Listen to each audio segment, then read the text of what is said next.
South Korea will send a special envoy to North Korea to follow up on a visit by the sister of North Korean leader Kim Jong-un to the South last month.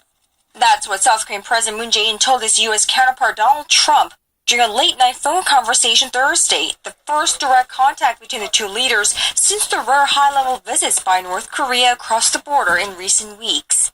The presidential office suggested the decision was part of an effort to continue diplomatic momentum after a series of exchanges between the two Koreas around the Winter Olympics in Pyeongchang, South Korea, which wrapped up on Sunday. Seoul's presidential Blue House made the announcement after Thursday's 30-minute phone call during which Presidents Moon and Trump discussed the latest engagement between the two Koreas after more than a year of sharply rising tensions over Pyongyang's nuclear missile program. The South Korean president's chief communications secretary said the two allies agreed to maintain and push forward the momentum of inter-Korean talks and continue to make efforts towards denuclearization of the Korean peninsula. In sending a special envoy to Pyongyang, the South Korean leader told the U.S. president that he would be seeking to reciprocate for the senior delegations dispatched to the Pyeongchang Winter Olympics by North Korean leader Kim Jong-un, including his own sister Kim Yo-jung, the first visit by a member of the North ruling bloodline since the Korean War in the early 1950s. Mr. Moon, who advocates dialogue with the North to defuse tensions, urged both Washington and Pyongyang to give ground to allow for talks. Senior officials from Pyongyang visiting South Korea for the Olympics responded by saying the North was very willing to hold talks with the U.S., while the White House ruled out any possibility of talks before North Korea takes steps towards denuclearization. Although the Blue House added that the leaders of South Korea and the U.S. agreed to continue close consultation on the progress of future dialogue between the two Koreas, it did not identify who the special envoy would be or when the trip would take place. 문건영, 아리랑 News, the Blue House. On March 1st every year, Koreans commemorate the day in 1919 when hundreds of thousands of Koreans staged street rallies declaring the nation's independence against Japanese colonial rule. In his speech marking the 99th anniversary on Thursday, President Moon Jae-in raised some sensitive issues with Japan, saying Tokyo is not the one that can declare the issue of Japan's wartime sex slavery settled. Our S.and tells us more. Against the backdrop of modern apartment buildings in downtown Seoul, stand red brick buildings, now well over 100 years old. It's a grim reminder of the cruelties committed by colonial Japanese forces during its occupation of the Korean Peninsula. It is here, at this historic site, in this one-time prison, where thousands of Korean independence activists were tortured and killed by colonial Japan, that South Korean President Moon Jae-in joined hundreds of Koreans gathered to remember March 1st, 99 years ago, the day that Korea's independence movement began, eventually leading to the Korean liberation in 1945. Standing here, the South Korean president took the opportunity to urge Japan to sincerely face up to history. 독도는 일본의 한반도 침탈 과정에서 가장 먼저 강점당한 우리 땅입니다. 우리 고유의 영토입니다. 지금 일본이 그 사실을 부정하는 것은 제국주의 침략에 대한 반성을 거부하는 것이나 다를 바 없습니다. As you remember the tens of thousands of Koreans who staged street rallies to declare the country's independence from Japan's colonial rule on this day, the liberal president revisited Japan's wartime sexual enslavement of Korean women. 전쟁 시기에 있었던 반인륜적 인권 범죄 행위는 끝났다는 말로 덮어지지 않습니다. 일본은 인류 보편의 양심으로 역사의 진실과 정의를 마주할 수 있어야 합니다. The South Korean leader's remarks come amid Tokyo's repeated calls for the new administration to honor the 2015 Korea-Japan agreement inked by the former Park Geun-hye government to finally and irreversibly settle the issue of Japan's wartime sex slavery in exchange for 1 billion yen, roughly $9 million. Mr. Moon has called the pact flawed since he took the helm in May last year. 그저 가장 가까운 이웃나라답게 what President Moon said is against the Japan-South Korea agreement. It is totally not acceptable and extremely regrettable. We immediately lodged a complaint with South Korean government through diplomatic routes. The agreement was struck between the former Park Geun-hye administration and the Japanese government back in December 2015 over Japan's sexual enslavement of Korean women leading up to and during World War II. Amid controversy over the pact in South Korea, President Moon Jae-in came into office following the impeachment of his predecessor, declaring the deal flawed as it failed to meet victims' needs and called for more steps. U.S. President Donald Trump says he will sign off on steep tariffs on steel and aluminum imports starting next week, hitting producers like South Korea and China. The Dow Jones Industrial Average slumped right after the announcement amid fears of a trade war. Our Park Jong-hong tells us more. President Trump has made it clear that steel and aluminum exports to the U.S. will be subject to tariffs of 25% and 10% respectively. Trump is slated to sign an executive order next week, making it official. The plan was unveiled after a White House meeting with industry executives on Thursday. President Trump added the move is aimed at propping up the U.S. industry and creating jobs for American workers. It'll be 25% for steel. It'll be 10% for aluminum. And it'll be for a long period of time. We'll be signing it in, and you will have protection for the first time in a long while, and you're going to regrow your industries. He also said U.S. companies had been, quote, decimated and had been treated unfairly by other countries for decades. Analysts say it's unclear whether the rates of 25% for steel and 10% for aluminum will be instituted across the board or have some exceptions. Trade sources in Washington think the rates would not apply to Canada, which hires a number of American workers.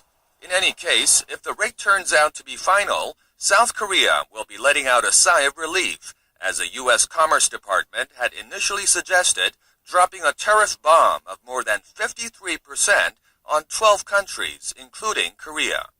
Following Canada and Brazil, South Korea is the third largest exporter of steel to the U.S., with last year's export volume estimated at 3.65 million tons. Critics say Trump's measures will fail to boost jobs and even risk stoking a trade war with China.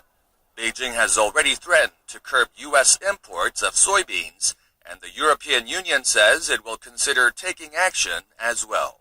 Park Jong-hong, Arirang News.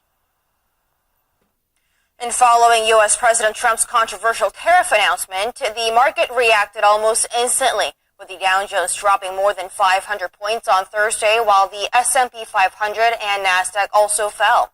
At the closing bell, the Dow Jones was down over 420 points, or 1.6%, to close the day at 24,608, while the S&P 500 too was down a little over 1% at 2676. And the tech-heavy NASDAQ also fell over 1% to finish at 7180. And South Korean markets were closed on Thursday for Independence Movement Day, so we head over to Europe, where shares dipped to 2-week low as earning figures from retailer Carrefour and advertiser WPP kept the mood downbeat. UK's FTSE 100 was down a little less than 1%, adding to losses made the day before, and Germany's DAX tumbled 2%, while France's CAC 40 lost 1%. Amid the widening probe over a corruption scandal surrounding an auto parts company linked to former President Lee Myung-bak and his family members, prosecutors on Thursday summoned the former leader's elder brother. Lee Sang-eun, the chairman of auto parts maker DAS, was brought in for questioning over the alleged creation of a slush fund and unfair trade related to the company. The prosecutors also questioned him in regards to proceeds the former president's family gained from the sales of a large piece of land in southern Seoul. The latest probe comes just days after Lee Si-hyung, the son of the former president and an executive of DAS, was grilled by prosecutors over similar allegations. Starting today, emissions regulations for diesel cars and mid to small size motorcycles will be tightened by 200% as part of the Environment Ministry's amendment to the Clean Air Conservation Act. The ministry says the revision is one of the comprehensive measures to fine dust measurement and management announced by the government last September in order to reduce the fine dust that's pumped into the air by diesel cars and motorcycles. With the new regulations, the government plans to reduce fine dust by around 3,200 tons over the next 10 years and lower noise pollution caused by motorcycles. Amid fierce competition for the next generation of TV displays, Korean researchers have developed a way to convert videos to ultra-high definition resolution using artificial intelligence. Our Park Se-young tells us more. Last year, Korea became the first country in the world to offer terrestrial broadcasts in ultra-high definition or UHD. However, the lack of infrastructure and the burden of heavy production costs have led to a content shortage. This is why Korean researchers have developed a technology that uses artificial intelligence to upgrade high-definition content to ultra-high definition. Using deep learning technology, our system takes low-resolution videos and produces high-quality videos. The technology can convert HD clips to UHD resolution and repair blurry videos in real time. The world's first case of AI-applied image processing can be used for UHD broadcasting content, 360-degree virtual reality content, and content delivered through the internet. The technology is expected to serve as a future growth engine for Korea's display market. Park Se-young, Arirang News.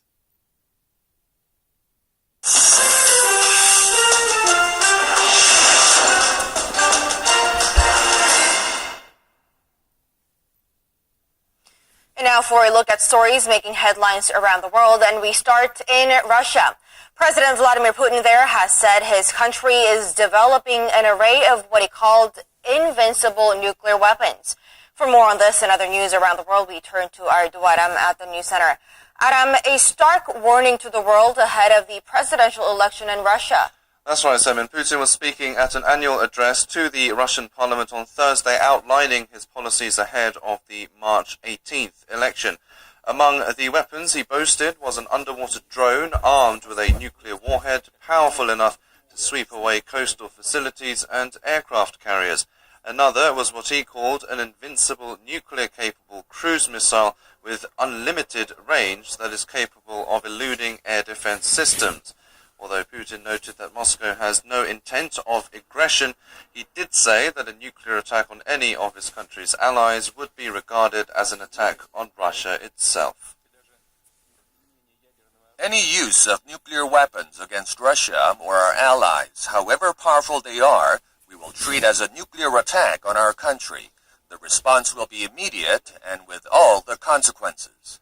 It was unclear if he had a particular Russian ally, such as Syria, in mind, but his comments looked like a warning to the US. But Washington officials have cast doubt on whether Moscow has added any new capabilities to its nuclear arsenal beyond those already known to the US military and intelligence agencies. We're not surprised by the statement, and the American people should rest assured that we are fully prepared. She went on to say that US missile defense systems in Europe are not aimed at Moscow, but designed instead to defend against other threats, such as North Korea and Iran. Putin has shrugged off those arguments and said in his speech that Washington should revise its Russia policy and engage in dialogue. Putin has used militaristic rhetoric to shore up support before, which has worked, and it looks like he's using the same tactic 17 days ahead of an election he's expected to win. China slammed the US Senate Thursday for unanimously passing a bill aimed at promoting closer American ties with Taiwan. The legislation passed the day before calls for officials at all levels to travel to and from the United States and self-governing Taiwan, allowing for closer business and cultural exchanges. However, China sees Taiwan as its own and ineligible to forge state relations. US move would imply that it considers Taiwan to be a sovereign nation, sparking anger from Beijing. China is strongly dissatisfied and firmly opposed to it.